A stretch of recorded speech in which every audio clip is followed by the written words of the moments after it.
Hello. Welcome back to the Boston Poetry Marathon.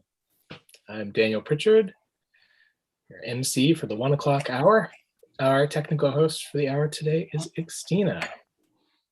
Thank you so much, Xtina. And thank you to all the organizers for this year's Boston Poetry Marathon. It's a tremendous project to put this on every year. This year's organizers are Christina Liu, Xtina Strong, our tech host, Suzanne Mercury, and Bridget Eileen. Thank you as well to all our volunteers for the weekend who, like me, are stepping in to MC a little portion of this, or do some tech work. Gilmore Tamney, Tom Daly, Joe Elliott, Douglas Rothschild, Brendan Lorber, and Chad Parenteau, as special assistant to the great Carol Weston. We are streaming live to our Facebook page at Boston Poetry Marathon, our Twitter via Periscope at Boz Poetry Mara, and live on our YouTube channel. And for links to those, you can go to bostonpoetrymarathon.wordpress.com/watch. This year's Boston Poetry Marathon is a fundraiser for local organizations that work for racial justice in support of the Black Lives Matter and Stop Asian Hate movements. Donations that you make this year will go to Sistafire Rhode Island, the Urban League of Eastern Massachusetts, and the Boston Chinatown Neighborhood Center, all great organizations. Admission to the Boston Poetry Marathon, as always, is completely free, but a $10 donation or more, if you feel so inclined, to our fundraiser is recommended and encouraged and appreciated, and you will fund these great organizations. So please go to bostonpoetrymarathon.wordpress.com/donate for more information. I'm going to introduce our readers for the hour now. They'll each say a quick hello so we can double check their audio and connection. Donald Wellman will be first. Donald, can you have a quick hello? And then hello. Great. Heather Tresler. Hi. Hi. David Miller. Hi, everybody. James Stotts. Hello. Joy Layden. Hi. Chuck Stebleton. Hello. Stephen Riel. Hi. And Noah Burton. Hey, y'all. Okay. Great, we can hear you all beautifully. You each have 5 minutes, so please stick to the time so we can all stay on time from here on through the rest of the day. We'll start off with Donald Wellman. Hello, I'm Donald Wellman. I'm reading from a series of alphabet poems. The idea of these poems was actually hashed out with James Stotts, who you see here too. I'm beginning with J. He wrote poems penny each, not often remembered as a poet. His Ulysses, illustrated by Henri Matisse, is the most expensive of all books on today's market. Ivan Naila Aurangzeb was illustrated by Miro. Along with André Dubouché, he was among the first to translate into French the verbal density of Finnegan's Wake. Everywhere I turn are neologisms: rose frail, moon gray, sin dark. That's the Joyce of river run first water among the Moldau stains and Dneprs of wet in the Ganges of sin. Celan also of the group, Ashen Glory, Vabenice, Atem Cristal, word twisters spoken down on my home island, Whale Wag and Hefen Candle. In illo tempore, I lived in a garage and the dirt floor impregnated with motor oil. I could smell it as I lay on my bed and contemplated the visits of young Stephen Dedalus to the National Museum of Ireland, where old men were attracted to the imitation Aphrodite. Did she have an asshole? I wondered too. okay. I followed her into the forest of set theory and got lost. She wrote passionate letters to her mentor, excoriating his soulless perfection.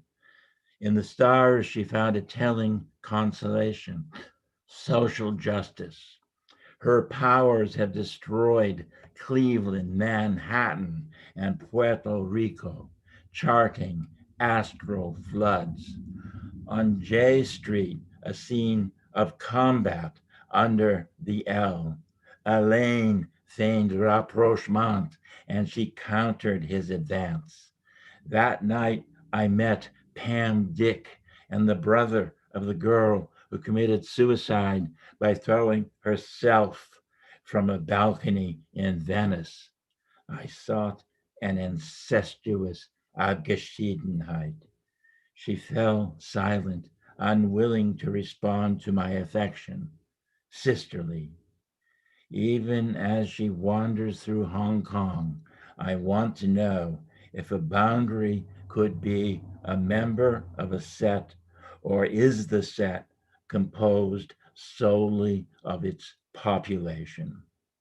The face of God is said to lie on both the inside and the outside edges.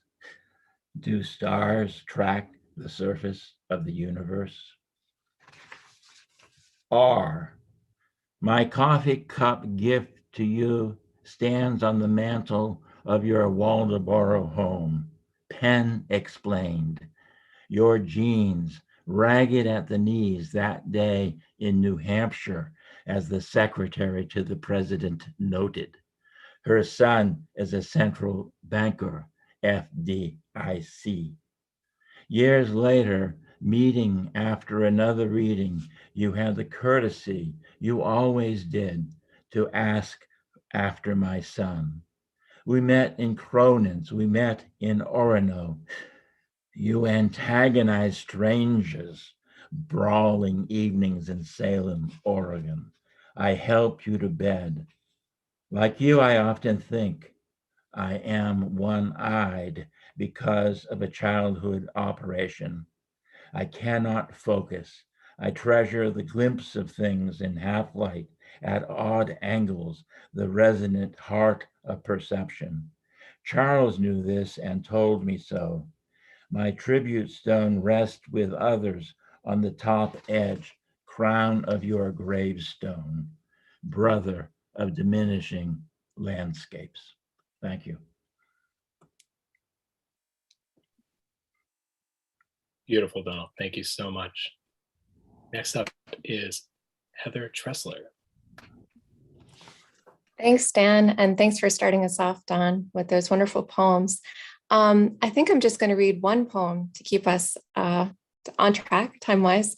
And I had the happy fortune, I guess, of finding out last week that this poem, Wildlife, was chosen by Spencer Reese for this year's W.B. Yeats Prize, which has been announced but not yet published. So hopefully it's kosher that I read it. I think it's one of the better ones I've got at the moment. And it's titled Wildlife. During the pandemic, like many of us, I got fascinated by bird life. And there was sort of a ruffian team of mating turkeys in my neighborhood, which were by far the best show in town. So, Wildlife. All strut and gibbering, waddles and caruncles, tom turkeys parade at dusk, panoply of feathers fanned, snoods engorged and dangling over their sharpened beaks, while their heads turn from red to white to blue in tricolor blush, pulsing placards above their sexual taxis. Hens, loitering in shade, graze acorns and the occasional grub, an eye cocked, nonplussed. They've seen this all before. Ben Franklin thought the fowl vain and silly, but respectable, more American than the thieving eagle. Hens sense that courtship, like government, rarely is as dainty as ballet of bowerbirds. And of the preening toms, who hasn't felt the need to wear a brighter face for love or war? At dusk, they flock to the wooded edge of town and mate quietly on ground. Then, one by one, take running starts, wings pumping, and like battered 747s, ascend to perch on spiky feet, nestling along limbs longer than their own. Small miracle, how they vault their 20 pounds of poult in air as after a day of too many hours, uphill the last set of stairs. Galliforms, sharp-sighted by day, are night-blind prey. My predator is my dark. After love, I too sleep on a second story. Thanks so much. Thank you so much, Heather, and congratulations. Next up, we have David Miller. Hi, everyone. I'm delighted to be here this year with you all. I'm going to read two poems from my forthcoming book. The book is titled Bend in the Stair, and it will be published next month by the wonderful Lily Poetry Review Press. So two poems. The story so far. You made it past the kitchen cockroaches, some play-acted fumbles at adultery, past the DOA MA that tripped you down the garden path to part-time jobs in slapdash fragments. You made it past the divorce, then 5 years in a gnat cloud of stillborn lusts, past the landlord lineup, a cul-de-sac of bosses. You even made it past a profession, professor. You survived your mother's vacant decay, sat with your father's final heartbeat, and you haven't died yet. In the sequel, you junk their address labels, abort his phone bill, waste paper their church programs, adopt his litter of bookmarks.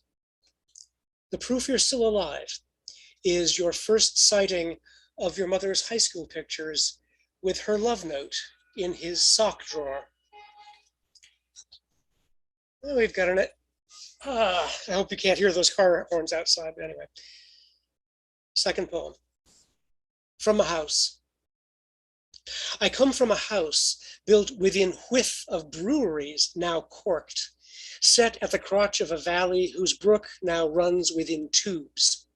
House laughing with tailors, machinists, and trainmen, brooding with knitters, waiters, furniture movers, birthday full of chauffeurs and iron workers, vacated by painters, insurance clerks, stagehands.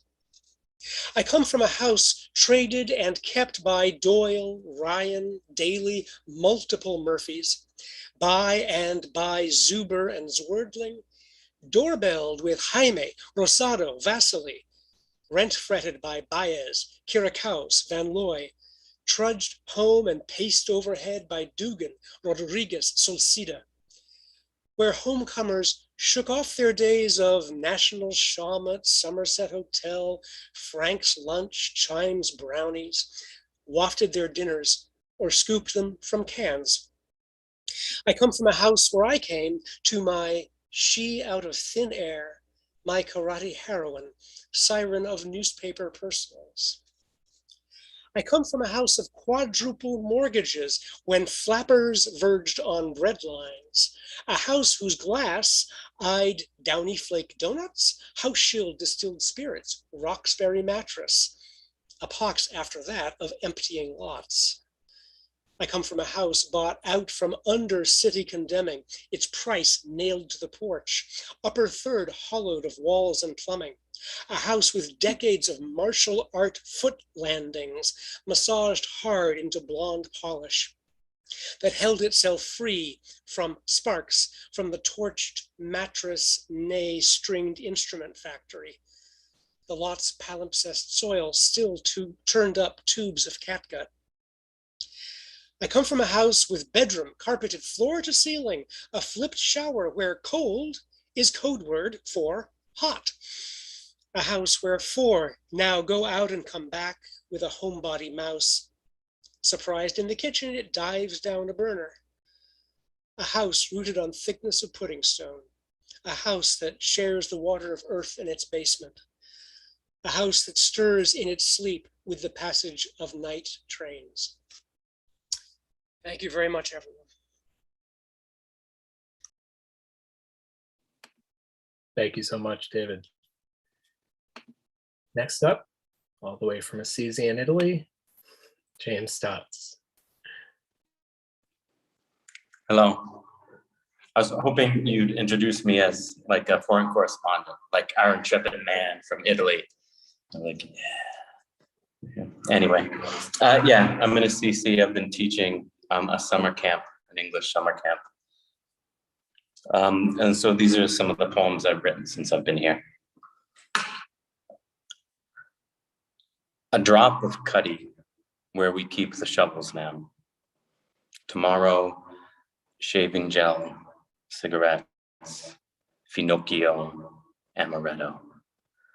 Don't kiss, put off, pretend, night's rough, heartening skin, or suppose you as much as the dead lack 3 out of 4 porcelain knobs on dresser drawers. God knows they make more sense to open with dull scissors or a sharpened knife, such as it is on Santa Maria di Legnano. And then, so we've been teaching the kids, I've been teaching the kids theater here. And while they're on the camp up on the mountain, like sometimes I have to go up to their bedrooms at night to comfort them because they're crying and they're like asking for their moms. They want to like talk to their parents on the phone and they want somebody to take them home. And I've been trying to get them to think like in the Stanislavski method. So I go up to their rooms and they're crying and I say, okay, so I'm going to need you to cry tomorrow. So hold on to that. Okay, remember how you feel right now while you play the hungry, hungry caterpillar. Anyway, this is a little acting poem called Walrus and Carpenter Oysters. Am I in a seagull or a long day's journey, making victims of Viv or Mary on my way down? Or maybe they know better, and we'll all eventually forget each other's names or that we ever met. Just remember wild fennel blooming midsummer on the hill. And then this is one last poem about the mountain winds that we get up here. Because this is a poem, I'll call her the wind, but she was an angel outside. Last night, the wind blowed a plastic chair across the road and into the field with all my notes from the week before and broke its leg. She also cleared the skies. Cool. Thank you all very much. I'm really glad that I got to be a part of another marathon. I think this is 10 years now, so I'm really honored. Thank you, guys. Thank you, James. Thank you for the Stanislavski tip. I'm going to use that for my 4-year-old. Next up is Joy Layden. Thank you. Great to be here with everybody. I didn't write pandemic poems, but I now look at work that I've written through that lens, and I wanted to read 3 poems that I feel like speak to different aspects of this disaster. The first is from Massachusetts writer Peggy Munson, and one of the ironies of the pandemic for people who've been chronically ill is the pandemic is sort of like the whole world is getting involved in the shut-in life that they've had. And of course, many people who have COVID are entering into chronic illness. So this is a poem I wrote for Peggy. It's called Disease's Gifts. That you must accept what you cannot prevent. That fear inverts the meaning of success. That you can be fearless when fear is all you have. That fear is all you have. That you aren't alone in loneliness. There's a whole world in here, a pregnant, fascinating glimpse, all stomach and hips, of the life-creating love you're finally sick enough to feel. That glimpse can't stop you from melting into the futures you fear you will and will not have. That you still have everything you need to live. Night, ice, plums, a lap and a laptop, a name, a parent, whipped cream, gossip, steaming plates of life and death. That this is the end of the world, that you will survive it.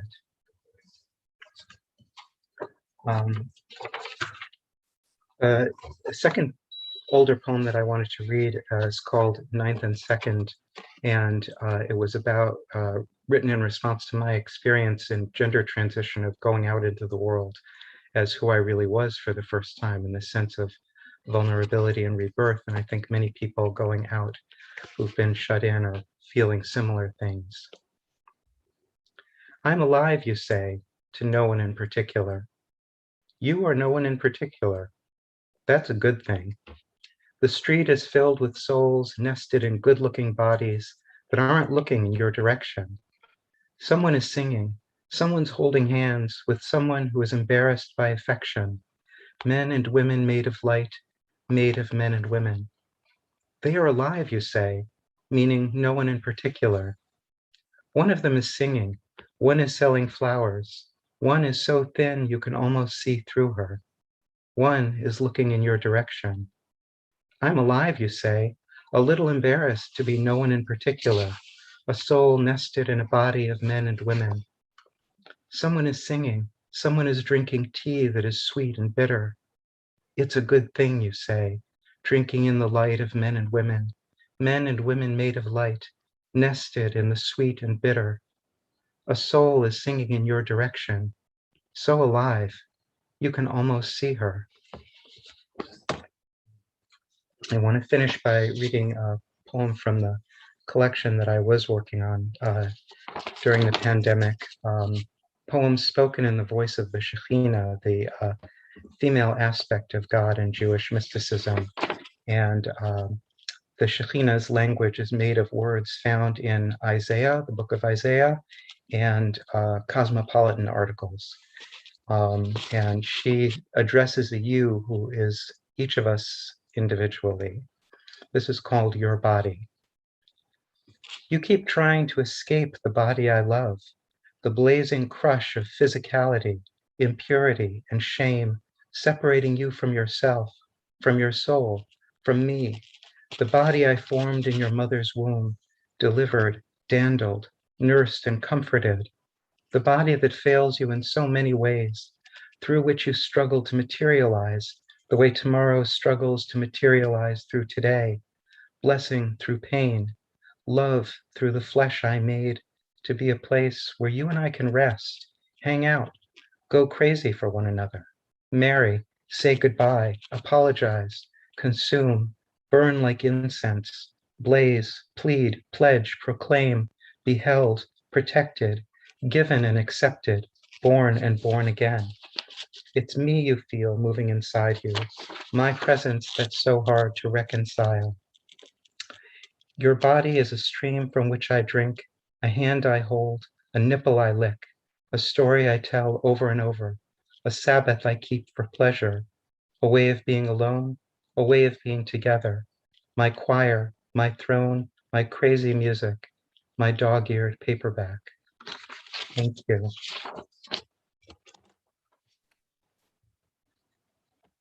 Beautiful, Joy. Thank you so much. Next, we have Chuck Stapleton. Hello. To make a prairie, Emily Dickinson. To make a prairie, it takes a clover and one bee. one clover and a bee, and reverie. The reverie alone will do if bees are few. And Alpine Avenue for Lewis Warsh. Ever, soon as we clear the length of Alpine Avenue, it is eyes to the kettling red-taileds, everywhere, everywhere. Soon as lately, the fence line moan, red-wingeds, elsewhere, elsewhere. And I have a sequence of 9 poems to span the seasons. This is a book that my friend Jordan Dunn finally printed on his Oxeye press in Ames, Iowa. It's an Apostle Island.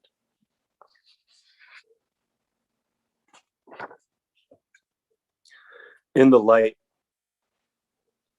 in the evening, in winter, in the morning, in spring, in the evening, in spring. Perpetua. The air ferns turn to stone. The air ferns turn over in Gill's grave. The air ferns. Triolet for Merrill Gilfillan. The specificity of gnatcatchers, the situation of their nest, a decoration thinning to nothing, the specificity of gnatcatchers, a neat cup in a box elder. The lichens punctuate there, the specificity of gnatcatchers, the situation of their nest. In the evening, a hush in the leaves. The aspen leaves turn silver, then pale green. An Apostle Island, Patmos here, an island, atmosphere.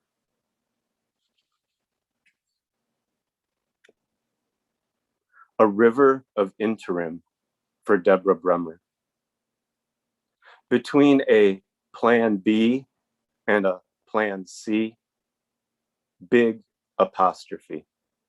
Between the landscape and its other, between a portrait and its other.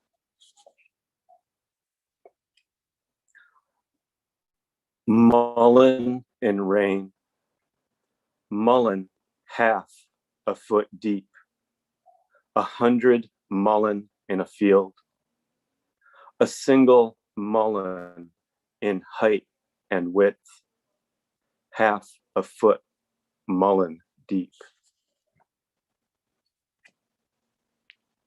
A winter robin, still, now, yet, a cheery Turdus migratorius.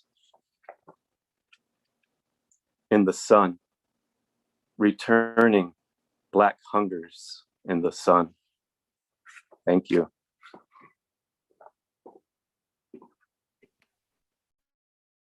Thank you so much, Chuck. Next up, we have Stephen Riel. Hi, everyone. I want to thank the organizers of this event. It's just done so well. What a marathon. Well organized one. I'm going to read 2 poems from my forthcoming book, Edgemere. The first one is called The Woman with a Transparent Purse. The woman with a transparent purse has nothing to hide. She boards the tea matter-of-factly in a sleeveless dress, the barest of sandals. She's self-assured as Twiggy in a mini at a photo shoot. I don't need X-ray vision to count the dimes inside her matching change pouch. But is this intimacy? There's no cranny, no crevice, no cache. She isn't ashamed of tampons, of what the daughters of Isabella called in whispers the curse. I wonder if this cellophane fashion statement has a seam where lint collects. She probably doesn't worry that an accidental blow to the head might delete her passwords. She probably doesn't squirrel away a spare key. Maybe she never locks her doors. Maybe she lives in a glass house. Imagine getting ready for work and ready for bed without shades, blinds, or drapes. A mannequin?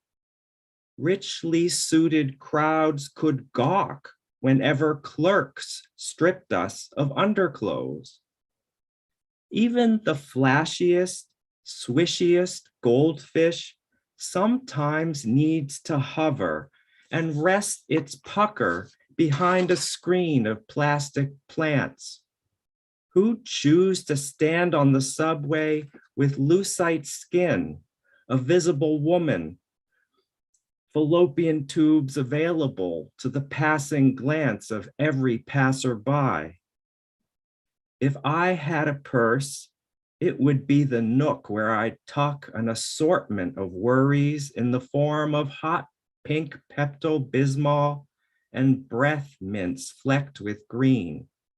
Slipped among lozenges would be daydreams and their props, a stash of Trojans, my diaphragm, perhaps some just begun poems, all membrane and heartbeat.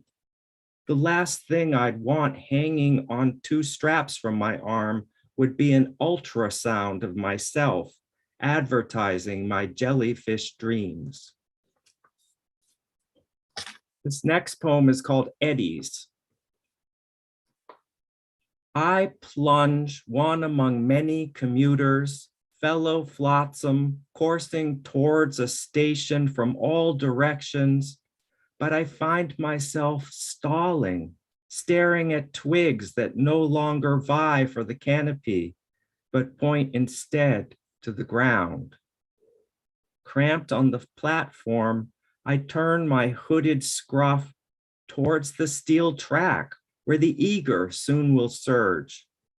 Just me snuggles chest against chain link, wanting to whisper encouragement to rushes huddled in the suburban slough. Sparrows squabble among brittle cattails. I wonder what slinks through these dead stalks to pounce at night. Did I forget that predators could lurk in any thin remnant of nature I might romanticize? A dark ache follows me, although my wounds are common, internal, and trail no blood.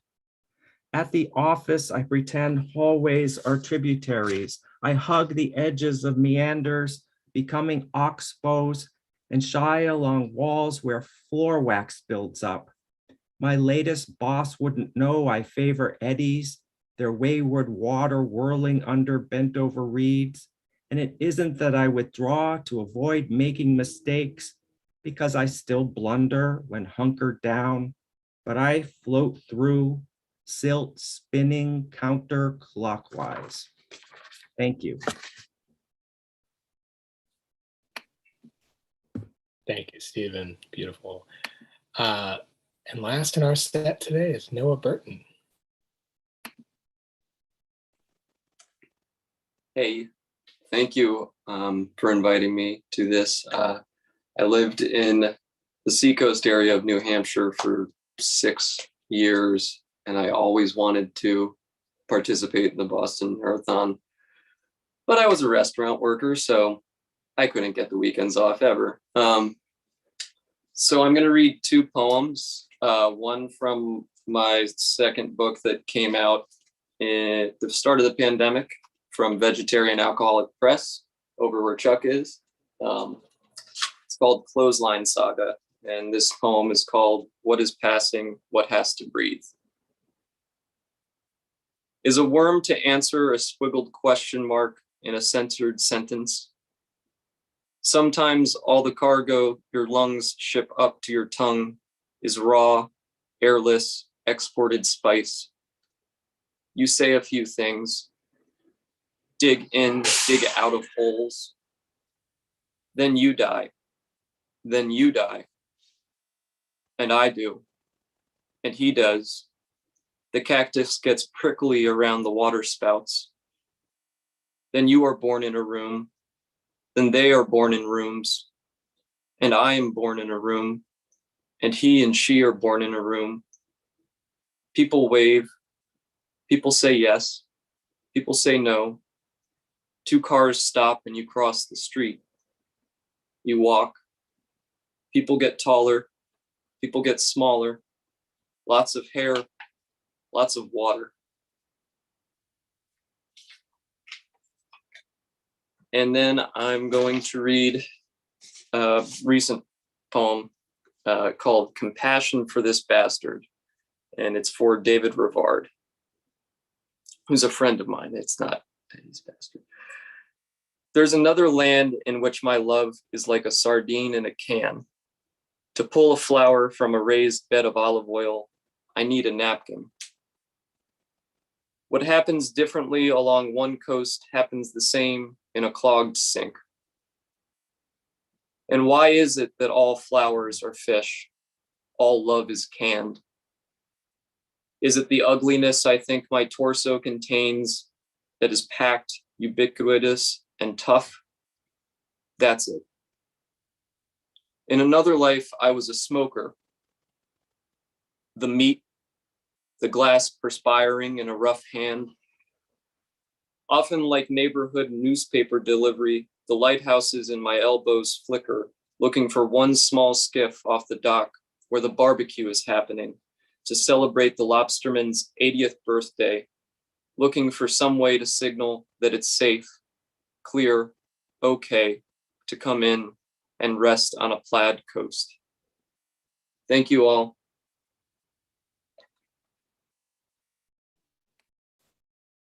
Thank you so much, Noah. And that concludes our hour, unfortunately. But let me thank one more time our readers, Donald Wellman, Heather Tressler, David Miller, James Stotts, Joy Layden, Chuck Stebbleton, Stephen Riel, and Noah Burton. Thank all of you for listening. Thank you to the organizers again. Please, out there, remember to make a donation of any size. They support some great causes. Next up, in our next hour, we will have Kirsten Inns, Mark Lamoureux, Willie Francisco Ramirez, Adam Grabowski, Gloria Monahan. I think Lucille Clifton unfortunately cannot make it, although she is in the schedule. Kelly Dumar, Keith Jones, Sarah Perlstein, and Andrew K. Peterson. So wherever you're watching, stay right here. We will be back after a short break. Thanks so much. Thanks, everyone.